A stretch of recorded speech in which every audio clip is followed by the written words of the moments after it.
साथियों, मैं आर के त्यागी, वरिष्ठ नागरिक पेंशनर एक्टिविस्ट गाजियाबाद आपसे मुखातिब हो रहा हूँ। और मेरे साथियों, दोस्तों और देश के प्रबुद्ध नागरिकों,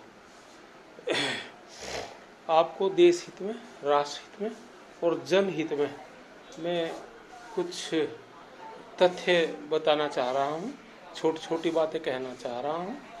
और मैं अभी विस्तृत आपसे चर्चा करूँगा, लेकिन पहले मैं आपको ये बताना चाह रहा हूँ कि हमारी जो सरकार है, इसको जो रिटायरीज के इशूज़ हैं, पेंशनर्स के इशूज़ जो है और सीनियर सिटीजन्स के जो इशूज़ हैं, उनको अवश्यंभावी रूप से एड्रेस करने चाहिए, उनको सोल्व करना चाहिए। अनेकों मुद्दे इस तरह के कोर्ट्स में पड़े हुए हैं और गवर्नमेंट के यहाँ अर्जी एप्लीकेशंस लगाई हुई हैं लोगों ने, और कहीं उनके पेंशन रिवीजन के मुद्दे हैं, कहीं उनके प्रॉपर्टी के मुद्दे हैं, कहीं उनका जो है फैमिली डिस्प्यूट्स हैं, और कहीं उनके साथ जो है समाज के अंदर भेदभाव या सरकार के द्वारा भेदभाव। इन मुद्दों को गवर्नमेंट को अवश्यंभावी रूप से सोल्व करना चाहिए, रिटायरीज, पेंशनर्स और सीनियर सिटीजन्स का। बाकी तो करते ही हैं, लेकिन इनको जो है प्रायोरिटी पर करना चाहिए। मैं कुछ थोड़े से तथ्य आपके सामने रख दूं। हमारे देश में लगभग 15 करोड़ लोग गरीब वर्ग के हैं। ये परसेंटेज वाइज बैठता है कि 15% के करीब, 15% के करीब है। और ये टोटल गरीब वर्ग में आते हैं 21 करोड़ लोग। और 21 करोड़ लोग में गवर्नमेंट ने टोटल गरीब, जब गवर्नमेंट, और आप गूगल भी करके देखेंगे तो वो वही 15% के आसपास होगा। जब गरीब वर्ग है 21 करोड़ और आप मुफ्त राशन दे रहे हो 81.3 करोड़ को 3 साल से लगातार, और 50 करोड़ लोगों को मुफ्त आयुष्मान कार्ड दे रहे हो 5 लाख तक का फ्री में। अरे भाई, गरीब तो 21 करोड़ हैं, तो ये तुम्हारी जो फर्जी लिस्ट है क्या बीपीएल की? अच्छा, 4.5% लोग जो हैं इसमें अति गरीब हैं। वास्तविकता ये है कि, और ये बैठते हैं 6 करोड़ के करीब। वास्तविकता ये है कि उपयुक्त जो सुविधाएं हैं, आयुष्मान कार्ड 5 लाख तक का और फ्री राशन, इन 6 करोड़ लोगों को ही मिलना चाहिए। जो ये अति गरीब हैं 4.5%, 6 करोड़ लोग, इन्हें ही मिलना चाहिए। और जो 21 करोड़ गरीब हैं, उनमें से जो 15 करोड़ बचे, उन्हें 50% सब्सिडी पे यही सुविधाएं देना है। ये गरीब के लिए ये एक अच्छी पहल होगी। लेकिन गवर्नमेंट क्या करिए, अच्छा मकान देने का भी यही है, और दूसरी बहुत सारी जो गरीबों की सुविधा है वो इसी आधार पे दी गई। 21 करोड़ में 15 करोड़ को 50% सब्सिडी और 6 करोड़ को फ्री दे दें आप। और भी जो सुविधाएं सरकार ने कोविड-19 के समय 2020 से 2021 तक 1.5 साल के करीब जो मुफ्त 81 करोड़ या निर्धन, मतलब निर्धन ना हो, जो थोड़े से दिक्कत में थे रोजगार को लेकर के, उन्हें दिया मुफ्त राशन कार्ड। बढ़िया बात थी 1.5 साल तक के। लेकिन उसके बाद क्यों? उसके बाद तो सिर्फ वही पात्र हैं 6 करोड़ और 15 करोड़ 50% सब्सिडी पे। उस टाइम तो असंगठित रोजगार के क्षेत्र में अस्थिरता थी, तो ठीक है 81.3 करोड़ को उस टाइम देने की बात। पर आज वोटर को रिझाने वाली और वोट खरीदने वाली बात है। अब 6 करोड़ लोगों पर 50% और 6 करोड़ लोगों को फ्री और 50% को 15 करोड़ को 50% सब्सिडी पर, यहाँ तक ठीक है। इसका मतलब क्या हो गया कि 60 करोड़ लोगों को जो गैर जरूरी रूप से आप ये सब सुविधा दे रहे हैं, सीनियर सिटीजन और मिडिल क्लास के से वसूले गए टैक्स की बर्बादी कर रहे हैं।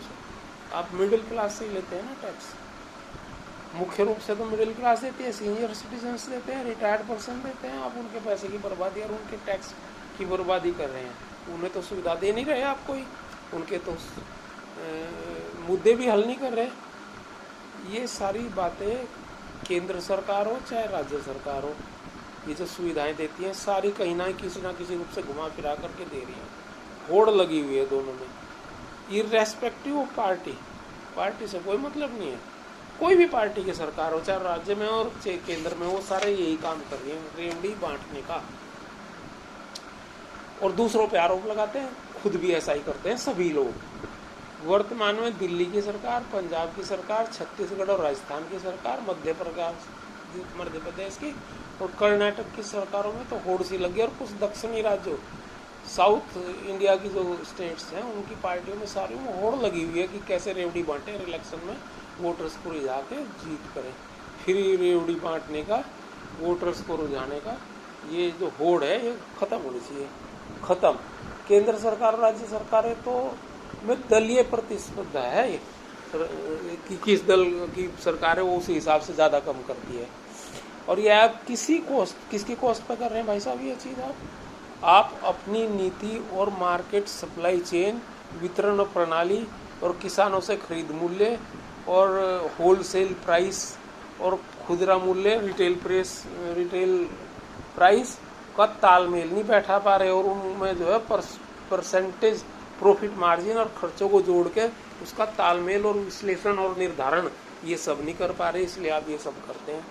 आपकी कोई सिस्टम ही प्रॉपर नहीं है और ना ही आपकी इसे करने की दृढ़ इच्छा शक्ति है, इसीलिए ये इस तरह से हो रहा है। आप तो वोटर को शॉर्ट टर्म पीरियड के लिए रिझा रहे हैं, शॉर्ट टर्म पीरियड के लिए अल्पकालिक झुंझुना पकड़ा रहे हैं, चाहे बीजेपी की सरकार हो, चाहे कांग्रेस की हो, चाहे समाजवादी पार्टी हो, चाहे तृणमूल कांग्रेस हो, आप पार्टी की सरकार हो, या साउथ की सारी पार्टियां और दूसरी अनेकों पार्टियां रेवड़ी वितरण में व्याप्त हैं। आप क्या कर रहे हैं भाई साहब?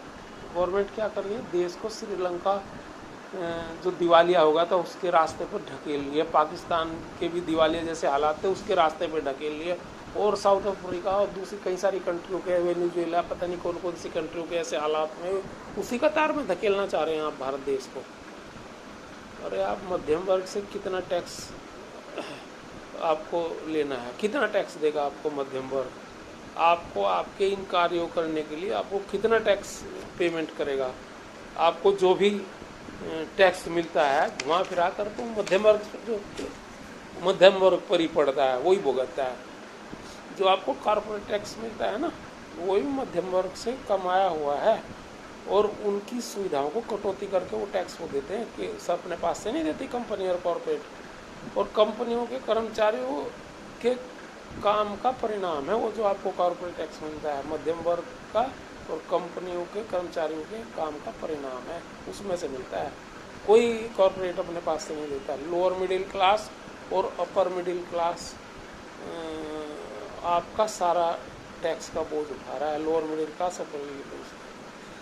मैक्सिमम कंजम्पशन भी यही लोग करते हैं, जो आप कंजम्पशन पे टैक्स लेते हैं, मैक्सिमम कंजम्पशन इसी का है, इन्हीं से लेते हैं। देश के अंदर 43 करोड़ पॉपुलेशन मध्यम वर्ग की है, 43 करोड़, उसे ही 143 करोड़ लोगों का भार उठाना पड़ता है। 43 करोड़ जो मध्यम वर्ग है उसे भारत के 143 करोड़ का भार वहन करना पड़ रहा है। थोड़े से गरीब और मध्यम वर्ग के बीच का वर्ग, जो मिडिल क्लास और गरीब वर्ग के बीच का एक वर्ग है कुछ लोगों का, वो भी थोड़ा वहन करता है, पर उसमें संसाधन बहुत कम है। कंट्रीब्यूट तो करता है, पर जो कंट्रीब्यूट वो करता है उसके संसाधन इतने सीमित है कि वो उसके बेचारे के उसी में लग जाते हैं, अपने खर्चों को वहन करने में।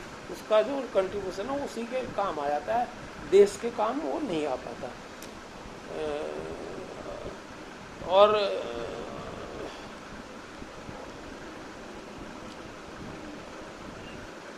बड़े व्यापारी हैं उनका तो आप ये देखो, कॉरपोरेट सेक्टर बड़े व्यापारी का हाल ही है।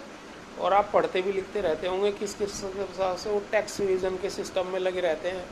उन्होंने अकाउंट्स हेड इसी काम के लिए लिखे हैं, उनके लर्नेड सीए, बड़े बड़े एडवोकेट्स ये इनके इन प्रकार इन चीज़ों के लिए ही रिसर्च करते हैं, कैसे टैक्स चोरी करा जाए और कैसे इस तरह की चीज़ों को करा जाए। और बड़े बड़े वकील क्या करते हैं, उन सब चीज़ों से उन्हें अधिकतम सुरक्षा प्रदान करते हैं। नए नए कानून जो गवर्नमेंट, उससे भी सुरक्षा प्रदान करते हैं उन्हें। और हमारे राजनेताओं का तो वर्थ हस्त प्राप्त है उन्हें, तो वो तो है अपना प्रॉपर्टी उनकी बढ़ती रहती है, 1 गुना 2 गुना 4 गुना मनी फोल्ड बढ़ती है। हमारी घटती है। उच्चतम वकील लाइन में लगे रहते हैं उनके पास, ठीक है। आप देखते हैं कि जो बिग हाउसेज हैं, यही सब, चाहे कोई कॉरपोरेट्स हों और चाहे बड़े घराने हों और चाहे बड़े व्यापारी और इंडस्ट्रियलिस्ट हों, ये क्या करते हैं, बड़े बड़े लोन ले लेते हैं। कहाँ से लेते हैं? जो पैसा हम जमा करते हैं बैंक में। कौन करता है? सीनियर सिटीजन और सामान्य नागरिक। सीनियर सिटीजन करता है, सामान्य नागरिक करता है जिसकी स्थिति अच्छी हो, और किसान करता है जिसकी आर्थिक स्थिति अच्छी हो। और कॉर्पोरेट और बिग बारोर क्या करता है? उसमें से जो लोन लेता है उसका कुछ परसेंटेज, एक जो है परसेंटेज एनपीए कर देता है, बैड लोन घोषित करवा लेता है, राइट ऑफ करा लेता है, और वो पैसा चला जाता है किससे? हमारे और आपसे, मध्यम वर्ग से। और फिर वो तो क्या करता है, नई कंपनी ले आता है दूसरी। और कुछ लोग तो ऐसे हैं 10-20 हज़ार रुपये करोड़, 10,000-20 हज़ार करोड़ लेकर के विदेश में भाग जाते हैं। उन्हें पूरे सेल्टर मिल जाते हैं विदेश में, वहीं से कानून को दर्द क्या बताते रहते हैं। आप देख ही रहे हैं मेहुल चोकसी वगैरह, और ये माल्या वाल्या और इस तरह के कई सारे लोग, मोदी था वो, इसका था कॉर्पोरेट आईपीएल का वो, और भी कई सारे लोग आप पढ़ते होंगे अखबारों में। अच्छा, ये सब हमारा और आपका मध्यम वर्ग का पैसा है, और कहीं ना कहीं हमें ही चोट पड़ती है इस पर। मनी कॉर्पोरेट सेक्टर, जो मनी कॉर्पोरेट सेक्टर और देश के अमीरों के पास है, वह भी वस्तु स्थिति है कि मध्यम वर्ग द्वारा कमाया हुआ पैसा है, किंतु खराब और त्रुटिपूर्ण आय वितरण प्रणाली जो देश में है, उसके कारण वो उनको नहीं मिल पाता मध्यम वर्ग को। अच्छा, देश में से वर्ष 2022 में करीबन 2,26,000 भारतीय देश छोड़कर चले गए। हमारे भारत में से 2022 वर्ष में 2,26,000 लोग देश में विदेश में सेटल हो गए, यहाँ से चले गए। और 5 साल में फिगर 8 लाख की, 8 लोग चले गए, 8 लाख लोग चले गए विदेश में सेटल होने के लिए, छोड़ रहे हैं यहाँ से विदेशों में सेटल हो गए। और प्रतिवर्ष यही स्थिति चलती जा रही है, कुछ ना कम, कहीं में ज़्यादा। अच्छा, ये कितनी चिंताजनक स्थिति है। और साथ में एक चिंताजनक, जो हाई नेटवर्थ वाले हैं, HNI, हाई नेटवर्थ वाले अमीर लोग जिन्हें कहा जाता है, प्रतिवर्ष 7 से 10 हज़ार लोग छोड़ के चले जाते हैं विदेशों में बसने के लिए। 2021-22 में 8,000 लोग छोड़ करके गए विदेश में बसे, जो HNI है, बड़े अमीर, जो अमीर लोग हैं। ये देखो कितनी बड़ी आयरनी, व्यंग है ये देश के हमारे सिस्टम पे जो छोड़ के जा रहे हैं। हालांकि और देश में भी जा रहे हैं, ऐसा नहीं कि हमारे में से, लेकिन हम अपने को देखेंगे ना। अमीरी भाई, अब ये आप देखो ना, आधार पूना वाला, इन्होंने तो अमीरी भारत में प्राप्त करी। आधार पूना वाला भारत में अमीर हुआ, वैक्सीन से बहुत पैसा अपना, टॉप के इंडिया के अमीरों में था ये, बिलियनर्स की सूची में इंडिया के। और जो वैक्सीन से बड़ा पैसा इसने बना, और भाई विदेश में चला गया। अब उसे लंदन और दूसरी जगह अच्छी लगनी, भारत लगना बंद हो गया। ये है स्थिति। किंतु हमारी और आपकी जड़ें देश में, राष्ट्र में, और हम मिडिल क्लास जो हैं के लोग हैं, नेशनलिस्ट हैं, और यहीं पैदा हुए, यहीं रहेंगे और यहीं मरेंगे। इसी मिट्टी में हम संगवाए जाएंगे। हम हैं नेशनलिस्ट लोग, हमारी जड़ें यहाँ हैं, और देश के संसाधन का उपयोग कर रहे हैं ये हाई क्लास वाले या लोअर क्लास वाले गरीब। तो हमारे लिए भी गवर्नमेंट को सोचना चाहिए, मिडिल क्लास के लिए भी, ये मिडिल क्लास की महत्तर महिमा को पहचानना चाहिए। ये बड़े बड़े और बढ़िया बढ़िया हवाई जहाज, बुलेट ट्रेन आपके, और जो प्रोग्रेस कर रही हैं, और 7 star hospital, 7 star hotel, super highway, toll tax, और ये बड़े बड़े होटल, सब का उपयोग आप और हम नहीं कर रहे, ये कर रहे हैं ये हाई नेटवर्थ वाले लोग, HNI जैसे लोग करते हैं। और हर तरह के टैक्स कौन देता है? हम मध्यम वर्ग, हमारे पैसे से बन गए हैं सबके। हम 43 करोड़ लोग हैं मध्यम वर्ग के, और 81 करोड़ को राशन फ्री में दे रहे हैं, 50 करोड़ का आयुष्मान कार्ड। पर इन नीतियों पर आवश्यकता अनुसार पुनर्मूल्यांकन होना चाहिए, किन्हें मिलना, किसी नहीं मिलना। हमारा तो कहना उन्हें मिले 21 करोड़, 6 करोड़ प्लस 15 करोड़ को जो हमने सिस्टम बताया, तो इस पर पुनर्विचार करें सरकारें, और मध्यम वर्ग को भी मिले। आयुष्मान कार्ड तो मध्यम वर्ग को मिलना चाहिए, अगर मिल रहा है सभी को तो उन्हीं के पैसे से तो ये सुविधा है। बड़े सरकारी हॉस्पिटल और स्कूल अगर गवर्नमेंट सही रखती तो ये प्राइवेट क्यों चलते हैं? सही और उपयोगितापूर्ण उनकी व्यवस्था नहीं है, और नाम के हैं वो। एम्स में से लोग धक्के खा के प्राइवेट स्कूल इसमें जाते हैं, हॉस्पिटल्स में। ये तो स्थिति। अच्छा, मेरे को क्या हाल है देश के? अभी आपने देखा कल सनी देओल के ऊपर बंगला नीलाम होने का वो लगा नोटिस, और एक दिन बाद आज ही जो है सिस्टम मैनेज हो गया, बैंक का जो मैनेजमेंट है वो मैनेज हो गया, और एक दिन बाद वो बंगला खाली सिस्टम का वो 56 करोड़ का उन्हें देने थे, लेकिन वो वापस लगा दिया, पता नहीं कैसे जो है वापस नोटिस ले लिया। अमीरों के लिए तो ये सुविधाएं हैं। मित्रों, मेरे कहने का ये आशय है कि मध्यम वर्ग को कॉस्ट पर वोटर्स जिन्हें रेवड़ी बांटी जाती हैं बंद होनी चाहिए। बैंक रिटायरी का तो पेंशन रिवेंजरिंग कर रहे हैं आप, स्पेशल पे पे उसको पेंशन नहीं दे रहे आप अनऑथराइज तरीके से। कोर्ट के आदेश भी कहीं के आ चुके हैं इस संबंध में, और उन्हें नियमानुसार मेडिकल इंश्योरेंस नहीं दे रहे हैं आप, उन्हें बेसहारा छोड़ रहे हैं, और रिटायरी सीनियर सिटीजन के पैसे का दुरुपयोग कर रहे हैं आप। गवर्नमेंट को मेरी ये रिक्वेस्ट है कि ऐसा ना करें, दुरुपयोग करें, और उनसे टैक्स ले रहे हैं, उनके मुद्दों पर विचार भी नहीं करें। और 65 वर्ष से अधिक आयु के तो स्वास्थ्य संबंधी जिम्मेदारी और खर्चा गवर्नमेंट को करना चाहिए। मध्यम वर्ग का महत्व तो समझना चाहिए, उनके लिए भी योजनाएं लानी चाहिए।